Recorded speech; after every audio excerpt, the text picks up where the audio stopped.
सभी साथियों को नमस्ते।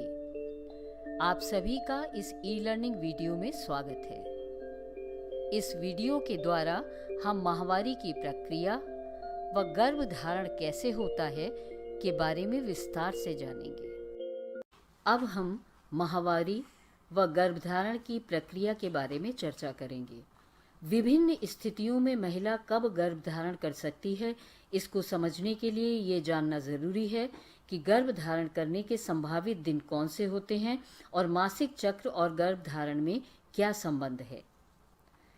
माहवारी सामान्य रूप से लड़की के 10 से 14 वर्ष की आयु के बीच किशोरावस्था में पहुंचने पर शुरू होती है और 45 से 55 वर्ष के बीच माहवारी आना बंद हो जाती है। माहवारी प्रत्येक 21 से 35 दिनों पर आती है और 3 से 7 दिन तक रहती है।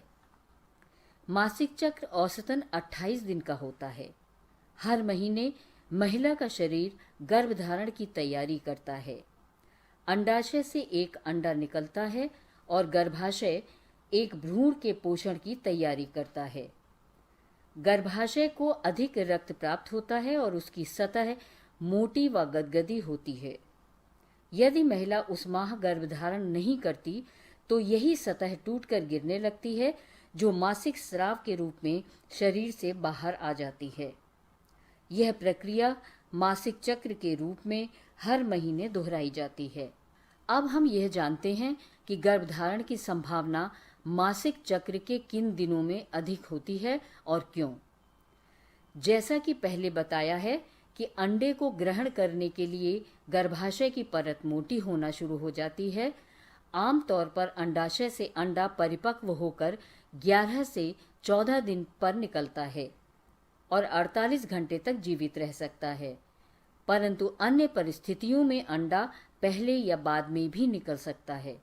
क्योंकि शुक्राणु सामान्यतया महिला के प्रजनन अंग में 3 दिन तक और अधिकतम 5 दिन तक जीवित रह सकते हैं, इसलिए गर्भधारण की संभावना मासिक चक्र के 8वें दिन से 20वें दिन तक अधिक होती है। इसीलिए माहवारी के 8वें से 20वें दिन तक असुरक्षित दिन कहे जाते हैं। माहवारी के पहले से 7 दिन और 21 से 28 दिन सुरक्षित दिन कहे जाते हैं। इस बात को और बेहतर ढंग से समझने के लिए एक छोटी सी फिल्म देखते हैं। गर्भधारण कैसे होता है। गर्भधारण एक अद्भुत प्रक्रिया है जो शुक्राणु और अंडे के मिलन पर आधारित है। शुक्राणु पुरुष के अंडकोश में स्थित अति सूक्ष्म कोशिकाएं होती हैं जो कुछ अन्य द्रव्यों के साथ वीर्य में मिल जाते हैं। वीर्यपात के समय यही वीर्य द्रव्य के रूप में पुरुष के लिंग से बाहर निकलता है। अंडे महिला के अंडाशय में रहते हैं। मासिक धर्म को नियंत्रित करने वाले हार्मोन्स हर महीने अंडों को भी परिपक्व करते हैं। यही हार्मोन्स गर्भाशय की परत को मोटा और गद्देदार बनाकर उसे संभावित गर्भधारण के लिए तैयार करते हैं। हर महीने अंडाशय से एक परिपक्व अंडा बाहर निकलता है। इस प्रक्रिया को ओव्यूलेशन या अंडोत्सर्जन कहते हैं। ये अंडा फैलोपियन ट्यूब के द्वारा गर्भाशय में जाता है, जिसमें 12 से 24 घंटे का समय लगता है। वीर्य जब योनि में प्रवेश करता है तो शुक्राणु अंडे की तलाश में गर्भाशय ग्रीवा, गर्भाशय या फैलोपियन ट्यूब में जा सकते हैं। अंडे के बाहर आने की प्रतीक्षा में ये शुक्राणु महिला के शरीर में 5 दिन तक जीवित रह सकते हैं। वीर्यपात के दौरान लाखों शुक्राणु योनि में प्रवेश करते हैं, मगर केवल एक शुक्राणु ही अंडे से मिलता है और गर्भधारण का कारक बनता है।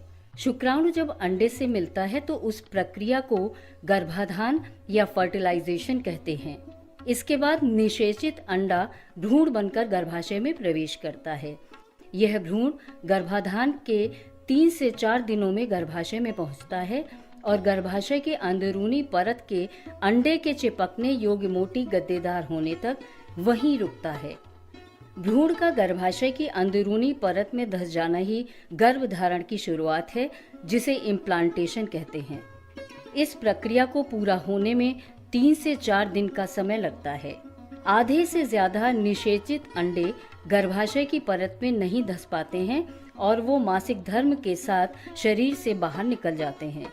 गर्भाशय में भ्रूण के आरोपण के बाद महिला का शरीर गर्भावस्था हेतु हार्मोन्स बनाना शुरू कर देता है। ये हार्मोन्स महिला के गर्भाशय की अंदरूनी परत को मजबूत बनाए रखते हैं, जिससे भ्रूण को पोषण मिलता है। गर्भधारण के दौरान मासिक धर्म भी नहीं आता। जब शुक्राणु अंडे से नहीं मिलते या निषेचित अंडा गर्भाशय में प्रत्यारोपित नहीं होता, तो गर्भाशय की अंदरूनी परत रक्त के रूप में योनि से बाहर निकल जाती है, जिसे मासिक धर्म या माहवारी कहते हैं। इस तरह से गर्भधारण की प्रक्रिया में कई चरण आते हैं, जिनमें 2-3 सप्ताह का समय लग जाता है। माहवारी चक्र में सुरक्षित व असुरक्षित दिन और बेहतर तरीके से समझने के लिए आइए एक केस स्टडी सुनते हैं। सुनीता का महीना 20 अप्रैल 2017 को आया था। उसे 28 दिन का नियमित मासिक धर्म होता है। उसने 30 अप्रैल को असुरक्षित संबंध बनाए। अब आपके लिए प्रश्न है कि जब सुनीता ने यौन संबंध बनाए तब क्या वह सुरक्षित अवधि में थी? तो इसका उत्तर है, सुनीता ने माहवारी के 11वें दिन असुरक्षित संबंध बनाए। जैसा कि हमने पहले देखा कि मासिक चक्र के 8 से 20वें दिन असुरक्षित दिन होते हैं, अतः सुनीता असुरक्षित है।